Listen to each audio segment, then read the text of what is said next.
అయ్యగారు అన్నారు, మన తండ్రి గారు అన్నారు, కూడబెట్టుటయే కలిమి కాదు అన్నారు. నేను అంటాను నిజమే. బైబిల్ విషయాన్ని పిల్లరా ఎవరు కూడబెట్టారు?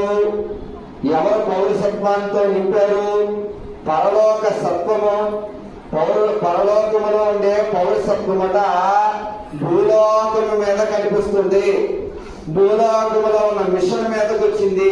అయ్యా ఇది ఎలా సాధ్యము అంటే నిజమే ప్రియులరా, బైబిల్ మిషన్ ప్రత్యక్షపు దినములో మనం చూసినప్పుడు బైబిల్ మిషన్ చెప్పండి సొమ్మును కూడబెట్టుకోలేదు.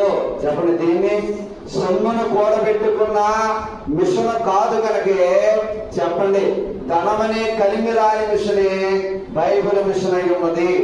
ఇంత గొప్ప బైబిల్ మిషన్ మరి దేన్ని కూడబెట్టుకుంది?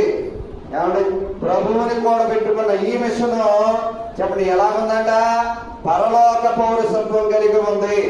అందుకనే తండ్రి గారు అన్నారు, చెప్పండి కూడబెట్టుట కలిమి కాదు. ఏం కూడబెట్టుకోవాలి? ప్రభువుని కూడబెట్టుకోవాలి. అదే ప్రభువు మత్తయి సువార్తలో కూడా విపులంగా చెబుతూ మీరు వారి వలె ఉండొద్దు. ఎవరి వలె చెప్పండి?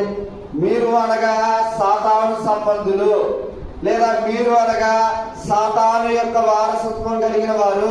మీరు ఎలాగుంటారు అంటే బహిరంగముగా ఉంటారంట. ఎప్పుడు ఎలా ఉంటారు? బహిరంగంగా మాట్లాడతారు, బహిరంగంగా వారి పనులు చూపిస్తారు, బహిరంగంగా వారిని వారు కనపరుచుకుంటారు. కానీ ప్రభువు చెప్పే మాట ఒక్కటే, పరలోక పౌరసత్వం కలిగిన వారట రహస్యమందు ఉన్న తండ్రిని అడుగుతారు. వీరు ఎవరు అంటే పరలోక పౌరసత్వం కలిగిన వారట పరిశుద్ధులుగా మార్చబడతారు. చెప్పండి ఎలా మార్చబడతారు? చెప్పండి. పరలోక పౌరసత్వం నిన్ను ఏం చేసింది? అయ్యో చెప్పటం లేదు. మీరు ఒక పరిశుద్ధునిగా ఎప్పుడు మార్చబడతాము అంటే పరలోకంలో నాకేముందయ్యా అంటే